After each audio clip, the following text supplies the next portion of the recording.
నమస్తే, నేను Sujatha. Welcome to Master Key TV. ఇది సామాన్యుడి స్వేచ్ఛకు సంకేతం.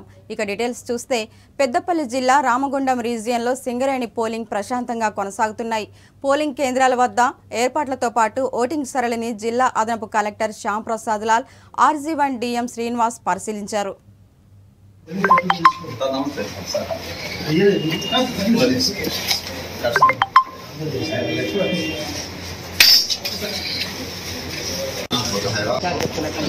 సింగరేణి కార్మిక సంఘం గుర్తింపు ఎన్నికలు ప్రస్తుతం జరుగుతూ ఉన్నాయి. ఇప్పుడు 11 పోలింగ్ కేంద్రాల్లో 2-3 పోలింగ్ కేంద్రాలు నేను మా GM గారు చూడడం జరిగింది. ఇప్పటికే ఒక 10% పోలింగ్ పూర్తవుతూ ఉంది. సాయంత్రం వరకు దాదాపుగా పూర్తి శాతం పోలింగ్ పూర్తయ్యే అవకాశం ఉంది. 7 గంటల నుంచి మన కమ్యూనిటీ హాల్లో హైదరాబాద్ శివార్ ఉప్పల్ పరిసర ప్రాంతాలు ఊటిని తలపిస్తున్నాయి. ఉప్పల్, పీర్జాదిగూడ, మేడిపల్లి, నారపల్లి, పోచారంలో దట్టమైన పొగమంచు కారణంగా ఒక్కసారిగా వాతావరణం మారిపోయింది. పొగమంచు కారణంగా ఇటీవల రోడ్డు ప్రమాదాలు కూడా జరుగుతున్నాయని, జాగ్రత్తగా ఉండాలని పలువురు సూచిస్తున్నారు.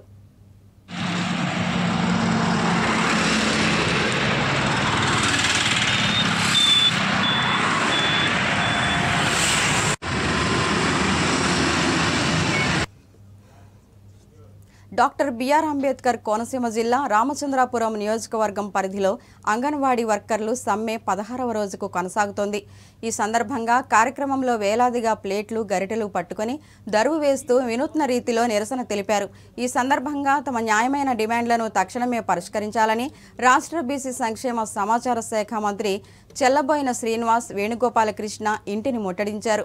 అనంతరం మంత్రి అంగన్వాడీ కార్యకర్తల వద్దకు వచ్చి వినతి పత్రాన్ని స్వీకరించి వారి సమస్యలను విని వారి సమస్యలను ముఖ్యమంత్రికి దృష్టికి తీసుకెళ్తానని హామీ ఇచ్చారు.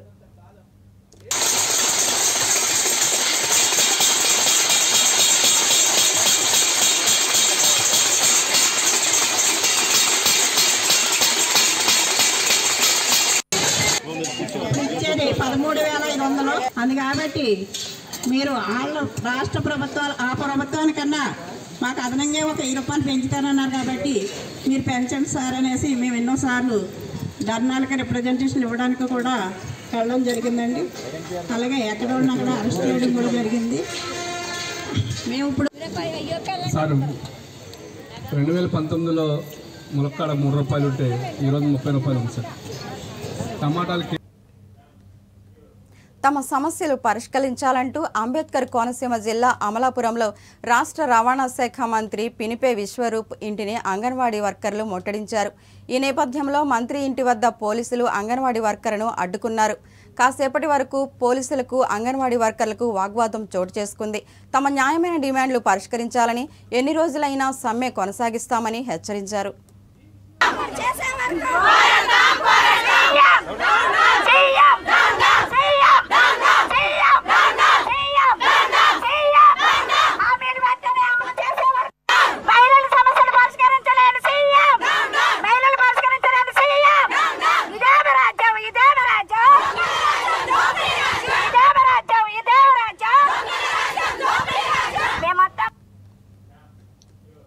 రాష్ట్ర వైద్య ఆరోగ్య కుటుంబ సంక్షేమ శాఖ మంత్రి దామోదర రాజనరసింహ హైదరాబాద్ డాక్టర్ బిఆర్ అంబేద్కర్ తెలంగాణ రాష్ట్ర సచివాలయంలోని తన కార్యాలయంలో రాష్ట్ర వైద్య ఆరోగ్య కుటుంబ సంక్షేమ శాఖలపై ఉన్నత స్థాయి సమీక్షా సమావేశాన్ని నిర్వహించారు.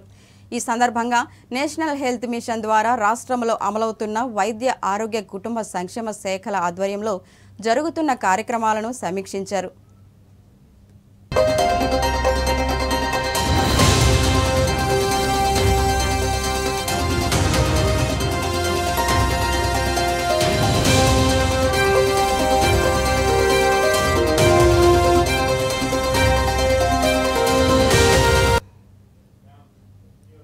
ఎన్టీఆర్ జిల్లా కొత్తరెడ్డిగూడెం గ్రామంలో ధాన్యం కొనుగోలు కేంద్రాన్ని రెడ్డిగూడెం మండలం ZPTC పాలంకి విజయభాస్కర్ రెడ్డి పరిశీలించారు. అనంతరం ఆయన మాట్లాడుతూ ఎమ్మెల్యే వసంత వెంకట కృష్ణ ప్రసాద్ ఆదేశాల మేరకు ధాన్యం తడిచినా, రంగు మారినా, తేమ శాతం అధికంగా ఉన్నా ఎటువంటి అభ్యంతరాలు పెట్టకుండా ప్రభుత్వమే కొనుగోలు చేస్తుందని తెలిపారు. ధాన్యం మిల్లుకు చేరిన 3వ రోజునే రైతుల అకౌంట్లో డబ్బులు జమవుతాయని తెలియజేశారు.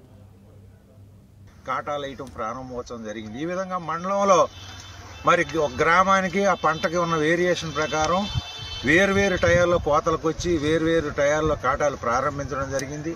మరి వాతావరణం దేవుడి దయ వల్ల అనుకూలించి శుభ్రంగా ఉంది డ్రై వాతావరణం. మరి రైతు ఏదైతే చేతికొచ్చిన పంట కళ్ళాల్లో ప్రభుత్వ మద్దతు ధరకు నిరంతరంగా కాటాలు వేయడం జరుగుతూ ఉంది. కాటా వేసిన లారీ మిల్లుకి వెళ్ళిన 3 రోజులకే అకౌంట్లో డబ్బులు పడుతున్న సంగతి రైతాంగానికి అందరికి కూడా విదితమే. కాకపోతే మరి ఇక్కడ ఏదైతే ప్రతిపక్ష నాయకులు ఈ నియోజకవర్గ మాజీ మంత్రి గారు మరి ఎక్కడ కళ్ళాల్లో ధాన్యం కనపడితే అక్కడ పోయి గగ్గోలు పెడుతూ ఏదో ప్రభుత్వం కొనుగోలు చేయట్లేదని, డబ్బులు పట్టలేదని చెప్పి రైతాంగాన్ని అయోమయానికి గురి చేయటం కరెక్ట్ కాదని, నిజమైన సమస్య ఉంటే స్పందించాలే కానీ సమస్య లేని దగ్గర ఆ ధాన్యం ఆరుదల అయినాయో లేదో తెలియదు, ఆ ధాన్యం ఏ పరిస్థితులు అక్కడ ఉన్నాయో తెలియదు, ఎక్కడ ధాన్యం కళ్ళం కనపడితే అక్కడికి వెళ్ళిపోయి ప్రభుత్వం మీద నిందలే. ఎన్టీఆర్ జిల్లా మైలవరం మండలం ప్రజా పరిషత్ కార్యాలయం వద్ద అంగన్వాడీ ఆశా కార్యకర్తలు చేస్తున్న సమ్మెకు టీడీపీ విజయవాడ పార్లమెంటు తెలుగు మహిళా కార్యదర్శి ఇందిరా ప్రియదర్శిని సంఘీభావం తెలియజేశారు. అనంతరం వారు మాట్లాడుతూ జీతాలు పెంచుతామని, సంక్షేమ అభివృద్ధి పథకాలు అందిస్తామని హామీ ఇచ్చి మాట తప్పారని విమర్శించారు. మోసం చేసి ఆ రోజు ముద్దులు పెట్టి ఈరోజు బుద్ధులు గుద్దుతున్నాడు. కాబట్టి ఈ మోసపు జగన్మోహన్ రెడ్డి మీ అందరితో ఓట్లు వేయించుకొని అక్క చెల్లి అని మోసం చేసి ఏ విధంగా మిమ్మల్ని రోడ్డు పాలు చేశారో మీరందరూ కూడా ఒకసారి గుర్తు చేసుకోవాలి. ఈ సుప్రీంకోర్టు మొన్న మధ్యన అంగన్వాడీస్కి గ్రాడ్యుయేట్స్ కానివ్వండి, వాళ్ళకి సంక్షేమ పథకాలు కానివ్వండి, వాళ్ళ పెన్షన్స్ కానివ్వండి సకాలంలో అందించమని సుప్రీంకోర్టు మొట్టికాయలు వేసినా కూడా ఈ దిక్కుమాలిన జగన్మోహన్ రెడ్డి, ఈ దున్నపోతు ప్రభుత్వం కనీసం మిమ్మల్ని పట్టించుకోవట్లేదు. మీరు 15 రోజుల నుంచి ఈ విధంగా నిరసన చేస్తుంటే కనీసం మిమ్మల్ని పిలిపించి ఇది కాదమ్మా అది అని మీకు సర్ది చెప్పడం కానీ, మీ మాటని వినటం కానీ ఏ విధంగా కూడా. రాజన్న సిరిసిల్ల జిల్లా ప్రసిద్ధ పుణ్యక్షేత్రమైన వేములవాడ శ్రీ రాజరాజేశ్వర స్వామి దేవస్థానంలో 14 రోజుల హుండీ లెక్కింపు జరిగింది. 1,80,42,959 రూపాయల నగదు, 360 గ్రాముల బంగారము, 14 కిలోల వెండి ఆదాయం వచ్చినట్టు ఆలయ ఈవో కృష్ణప్రసాద్ తెలిపారు. ఈ లెక్కింపులో ఆలయ సిబ్బందితో పాటు స్వచ్ఛంద సేవా సభ్యులు పాల్గొన్నారు. సీసీ కెమెరాల ద్వారా ఆలయ ఎస్పీఎఫ్ సిబ్బంది హుండీ కౌంటింగ్ను పర్యవేక్షించారు.